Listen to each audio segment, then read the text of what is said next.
Ya está con nosotros el diputado nacional Pablo Cosiner, a quien le damos la bienvenida. ¿Qué tal, doctor? Buenas noches. Gracias Buenas noches. Por estar aquí. No, muchas gracias a la invitación. Te la debía hace tiempo. Hace tiempo que no Pero viene. bueno, los miércoles estamos normalmente allá en Desde sesiones. el arco opositor, ¿cómo se ve esta no presencia del presidente Mauricio Macri en los actos de este 20 de junio? Obviamente que ya se hicieron mediciones con respecto a cómo veía la gente, ¿no? Teniendo en cuenta que hubo un incidente en particular de una persona que con un cuchillo se autolesionó. Sí, yo te puedo dar por ahí mi posición personal. No es buen dato que un presidente de la nación no pueda moverse libremente en su territorio para compartir con la gente a la cual él representa una fiesta patria, en este caso el Día de la Bandera. Yo creo que tenemos que hacer todos los esfuerzos para volver a ser o para llegar a ser un país normal en donde eso tiene que ser sin discusión. Creo que si hoy estamos discutiendo las dificultades de un presidente de la nación, sea por amenazas o sea porque él no se sienta cómodo ante sospechas de que puedan haber reclamos, si un presidente no puede ir a una fiesta patria a compartirlo en el lugar donde tiene que estar institucionalmente, sea Macri o sea quien fuese, estamos en problema como sociedad. Claramente eso es lo que nos tiene que llevar a un punto de reflexión. Creo que no es un buen dato lo que ha pasado hoy, porque si no, la institucionalidad está condicionada por determinados sectores. Es normal que cuando se traslada un gobernador, un presidente o una figura política a un lugar, haya gente que lo acompañe, gente que protesta, pero esas son las reglas de juego de la democracia. Ahora, si eso implica ya inmovilizar a un presidente, y hoy no podrá estar en el Día de la Bandera en Rosario, mañana no podrá estar en un acto en homenaje a San Martín, en el cruce de los Andes, por dar un ejemplo, en Mendoza, o en cualquier otro, o en Tucumán para el 9 de julio, bueno, es complicado, ¿no? Entonces, creo que hay que repensar esa situación y el presidente tiene que tener la garantía de poder moverse y también el estar predispuesto a escuchar los reclamos de la gente, porque también es verdad que si cada vez hay más reclamos y cada vez hay más gente descontenta con las políticas de gobierno, puede darse con esa situación que sin necesidad de que sean agravios, cuando él se traslade de un lado o haya gente de algún sector que quiera reclamar y protestar. Y bueno, son las reglas de juego también del vivir y ser una figura pública y que tiene tamaño o nivel de decisiones. Lo que nunca puede pasar es las agresiones, ¿no? Esto confirma claramente el escenario en el cual está sumergida Argentina, ¿no? No hacemos más que hablar de economía, de la suba del dólar y demás. Doctor, ¿cree que este escenario hubiera sido diferente si ganaba Scioli? Mirá, es muy difícil hacer, y hasta antipático, ¿no? Porque yo me puedo parar hoy como opositor a Macri acá y decir, no, si Scioli hubiese estado no hubiese pasado. Yo no entraría en esa. Sí te puedo decir que gran parte de las cosas que dijimos que podían darse se dieron. Claramente, cuando hablábamos de la posibilidad de la escapada del dólar o las devaluaciones o una política muy vinculada a lo monetario y no vinculada al desarrollo productivo o industrial, se dieron. Creo que sí, los que conocemos a Macri y los que conocemos al equipo económico que él tiene, no nos hemos sorprendido porque él haya optado por un modelo liberal económico en donde, vos dijiste, hablamos de tasa de interés, hablamos de dólar, hablamos de los créditos del mercado internacional, o sea, es una economía entregada al sistema financiero. Confía en que inyectando más dinero en los sectores que más tienen, derrama eso en la economía. Eso ha fracasado, hasta el día de hoy no ha dado resultados positivos. Entonces, eso nosotros lo advertimos que podía darse en la Argentina, pero no por una cuestión que éramos adivinos. La línea económica de ese equipo llevaba a esto. Creo que al gobierno lo que le falta, que tiene gente dentro del gobierno orientada a una visión mucho más desarrollista, mucho más industrial, pero que hoy no tienen peso. La Argentina tiene que dar un vuelco a ese tipo de economía. Porque vos fíjate, la mayoría de los argentinos sufre los perjuicios de decisiones en las cuales no participa. La mayoría de los argentinos ni ahorra en dólares, ni ahorra en Levax, ni tiene grandes reservas en tasa de interés. Sin embargo, nos afecta enormemente Sin embargo, la situación. La decisión que toman unos pocos en función de ese mercado pequeño perjudica a la gran mayoría. Entonces, me parece que el gobierno lo que tiene que hacer es darse vuelta hacia la economía más real, dar algún tipo de indicio sobre políticas vinculadas a la industria, al desarrollo productivo, a la pequeña y mediana empresa, porque bajar el déficit con el ajuste, y bueno, es una cuestión de sentarse y decir yo no gasto más aquí, aquí, aquí, aquí, es mucho más fácil, pero más perjudicial.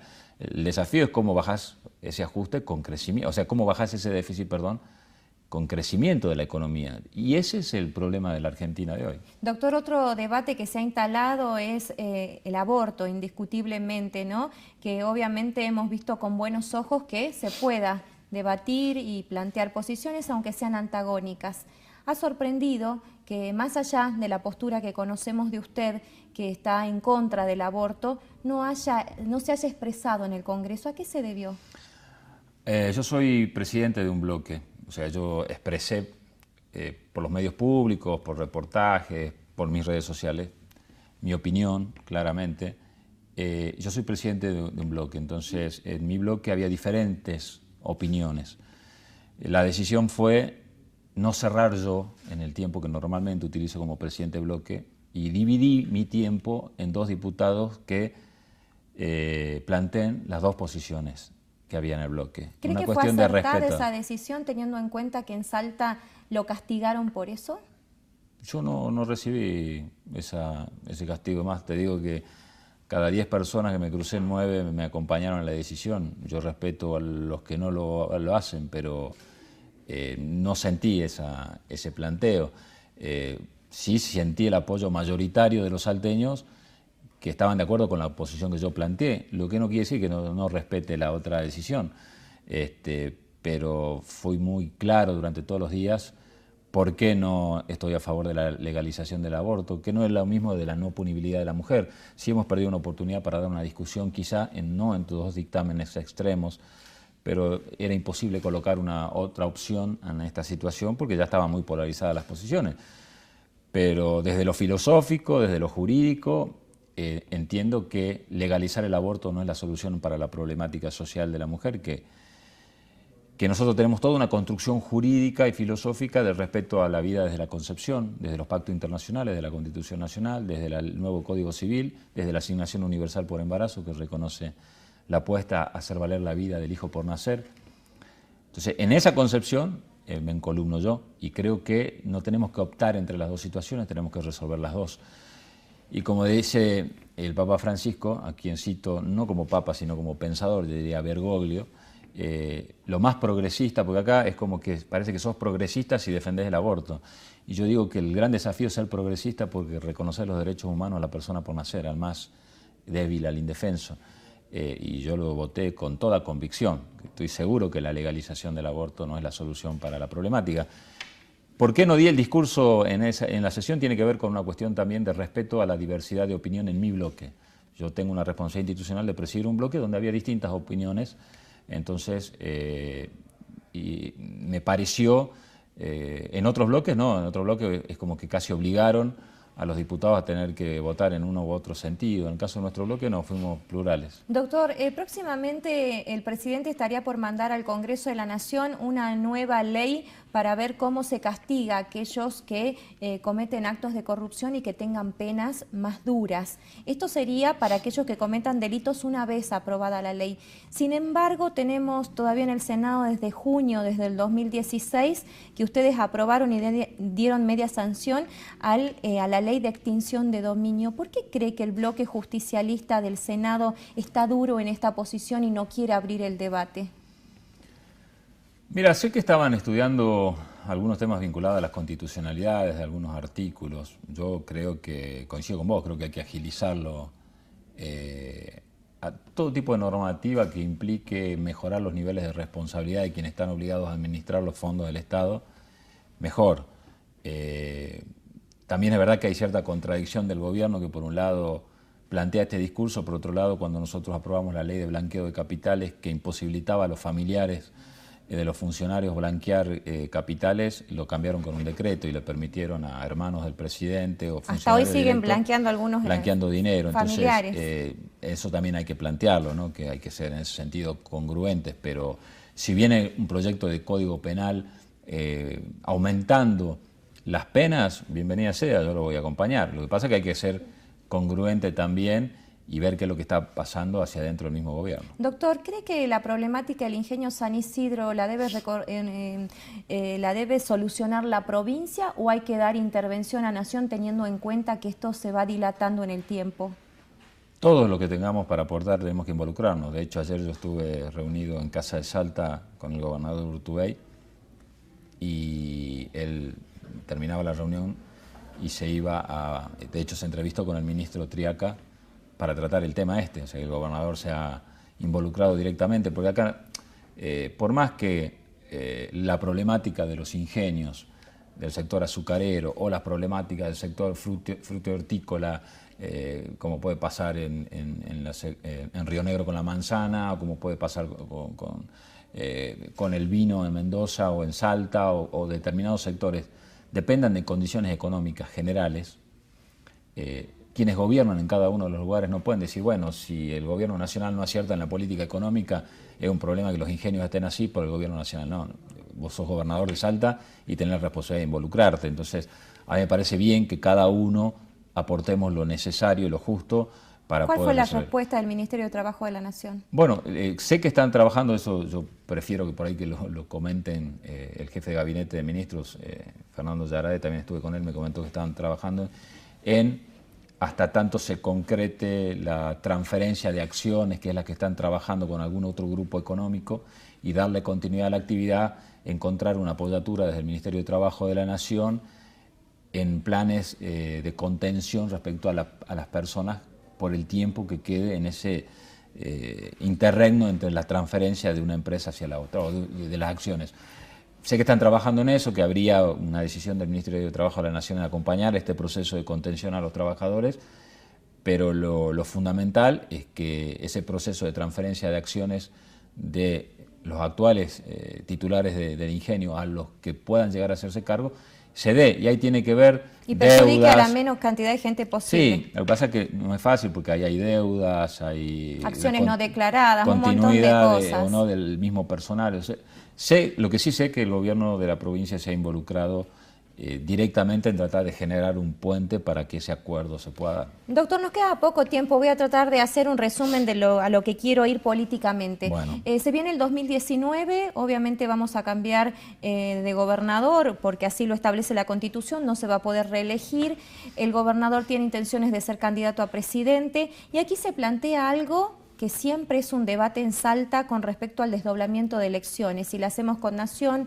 o las unificamos, que ya tuvimos ese sistema. Ahora, en caso de unificar, ¿Salta podría encaminarse hacia sacar el voto electrónico para poner la boleta papel para todas las categorías? La verdad que no te podría dar la respuesta porque no la conozco cuál es la decisión política. Sí te puedo decir que todo el proceso que vino haciendo Salta es de fortalecer el sistema de boleta única electrónica. Con lo cual sería un retroceso.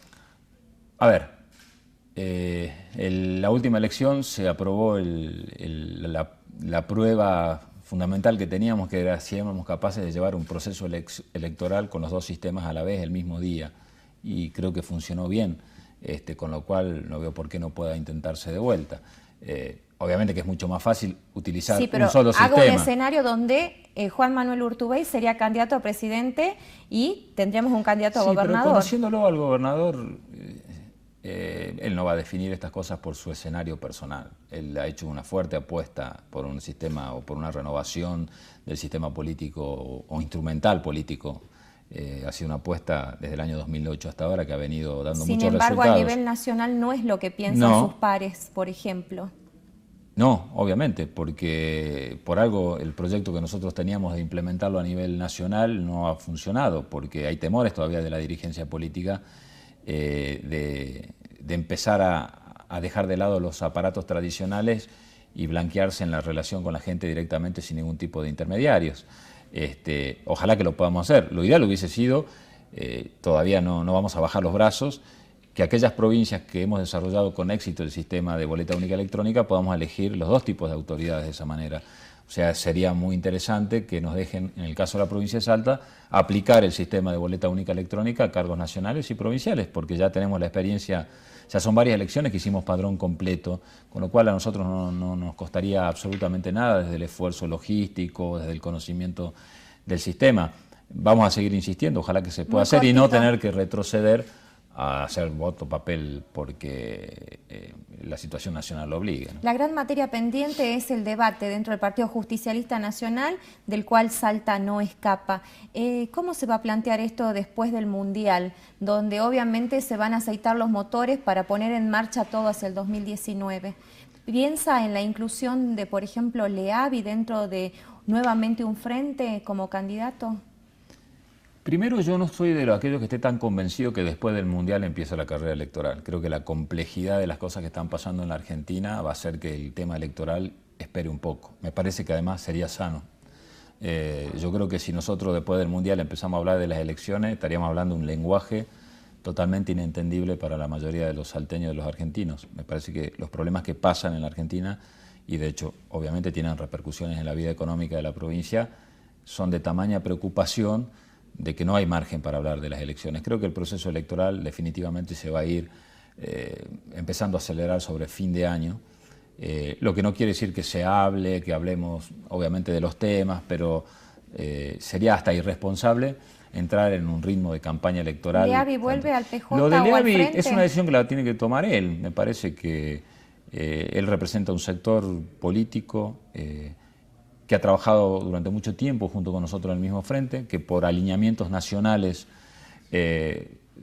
no ha estado con nosotros en la última elección, pero sigue dialogando mucho. Ojalá que podamos encontrar un punto de acuerdo, pero yo creo que más depende hoy de ese sector de Unidad Ciudadana, si realmente va a volver a trabajar dentro del espectro del Partido Justicialista o no. Lo veremos con el tiempo. Doctor Pablo Cosiner, muchísimas gracias por su tiempo. Muchas gracias a vos. Hacemos una pausa y ya volvemos.